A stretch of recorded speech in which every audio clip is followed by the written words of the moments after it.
Hi guys, welcome back. അപ്പോൾ നമുക്കിന്നൊരു green chutney ഉണ്ടാക്കി നോക്കിയാലോ. ഈ ഒരു ചട്നി ബ്രെഡിൽ നമുക്ക് സ്പ്രെഡ് ചെയ്തിട്ട് സാൻഡ്വിച്ച് ഉണ്ടാക്കിയെടുക്കാം. പിന്നെ ഈ ഒരു ചട്നി ഉപയോഗിച്ചിട്ട് നമുക്ക് പാനിപ്പൂരിയുടെ പാനിയൊക്കെ ഉണ്ടാക്കിയെടുക്കാം. അതേപോലെ 1.5 ആഴ്ചയോളം ഫ്രിഡ്ജിൽ സ്റ്റോർ ചെയ്ത് വെക്കാനും പറ്റും, ചീത്തയാവില്ല. അപ്പോൾ അതിന് വേണ്ടി നമ്മൾ മല്ലിയില കഴുകിയിട്ട് മിക്സറിൻ്റെ ജാറിലിട്ടിട്ടുണ്ട്. ഇതിലേക്ക് പച്ചമുളക്, ഇഞ്ചി, പിന്നെ ഒരു ചെറിയ പീസ് പച്ചമാങ്ങയും കൂടി ചേർത്ത് കൊടുത്തിട്ടുണ്ട്. പിന്നെ ഇതിലേക്ക് ആവശ്യത്തിന് ഉപ്പും ചേർത്തിട്ട് കുറച്ച് വെള്ളം ഒഴിച്ചിട്ട് നന്നായി പേസ്റ്റാക്കി എടുക്കണം.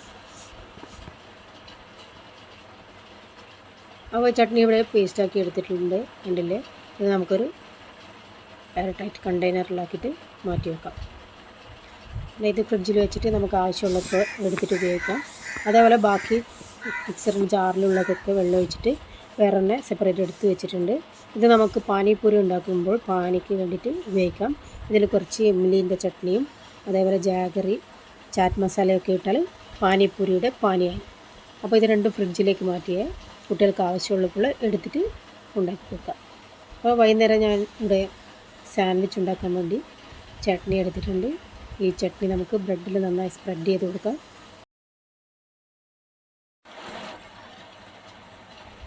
പിന്നെ ഇതിന് ഫില്ലിങ്ങിന് വേണ്ടിയിട്ട് നിങ്ങൾക്ക് ഇഷ്ടമുള്ള ഫില്ലിങ്ങൊക്കെ വെച്ച് കൊടുക്കാം. കക്കിരിക്ക, ടൊമാറ്റോ, അതേപോലെ പൊട്ടറ്റോ സ്ലൈസ്, ഇതൊക്കെ വെച്ചിട്ട് ഫില്ലിങ് റെഡിയാക്കി എടുക്കാം. എൻ്റെ അടുത്ത് ഇപ്പോൾ അതൊന്നും ഇല്ലായിരുന്നു.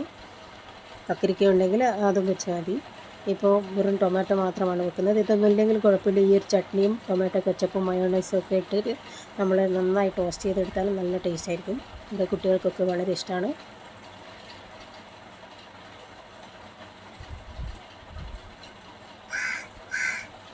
അപ്പോൾ ബ്രെഡിലൊക്കെ ചട്നി സ്പ്രെഡ് ചെയ്തിട്ടുണ്ട്. ഇനി നമുക്ക് ടൊമാറ്റോ വെച്ച് കൊടുക്കാം. അതിനുശേഷം ഇതിലേക്ക് ടൊമാറ്റോ കെച്ചപ്പ് ഒഴിച്ച് കൊടുക്കാം. പിന്നെ കുറച്ച് മയോണൈസ് ഉണ്ടായിരുന്നു, അതും കൂടി ഇതിൽ സ്പ്രെഡ് ചെയ്ത് കൊടുക്കാം. ചീസ് ഉണ്ടെങ്കിൽ അതും നല്ലതാണ്.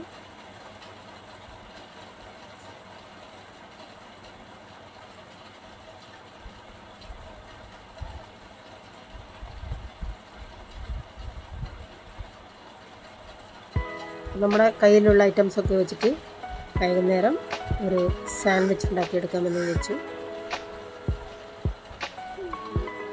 ഇനി നമ്മൾ മറ്റൊരു പീസ് വെച്ചിട്ട് ഇതൊന്ന് കവർ ചെയ്ത് കൊടുക്കാം. തവ ചൂടാക്കിയതിന് ശേഷം ലോ ഫ്ലെയിമിൽ വെച്ചിട്ട് ഇത് നന്നായി മുറിച്ചെടുക്കണം. മുകളിൽ നന്നായി ബട്ടർ വരട്ടി കൊടുക്കാം. അപ്പോൾ എല്ലാ പീസിലും ഇതേപോലെ സ്പൈസി ചട്നിയും പിന്നെ മയോണൈസും ടൊമാറ്റോ സോസൊക്കെ ഇട്ടിട്ടുണ്ട്. ഇനി കുറച്ചുകൂടി ചട്നിയൊക്കെ ഇട്ട് നമുക്ക് തവയുടെ മുകളിൽ വെച്ച് രണ്ട് പുറവും നന്നായി ബട്ടർ വരട്ടിയിട്ട് ടോസ്റ്റ് ചെയ്തെടുക്കാം. നല്ല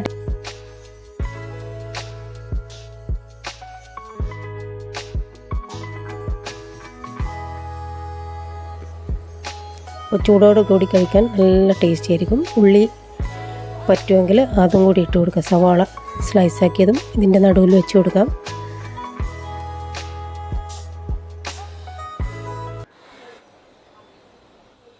അപ്പോൾ നമ്മുടെ സാൻഡ്വിച്ചൊക്കെ റെഡി ആയിട്ടുണ്ട്. ഇതേപോലെ നമുക്ക് ട്രയാങ്കിളിലൊന്ന് കട്ട് ചെയ്ത് കൊടുക്കാം. അപ്പോൾ ഇവിടെ കുട്ടികൾക്കൊക്കെ വളരെ ഇഷ്ടമാണിത്. ഇതേപോലെ കുഞ്ഞുങ്ങൾക്ക് വൈകുന്നേരം ഉണ്ടാക്കി കൊടുക്കുക എല്ലാവരും.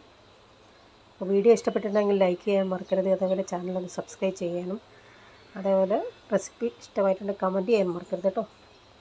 അപ്പോൾ വീണ്ടും നല്ലൊരു റെസിപ്പിയുമായി കാണാം. അതുവരേക്കും താങ്ക്സ് ഫോർ വാച്ചിങ്. ബൈ.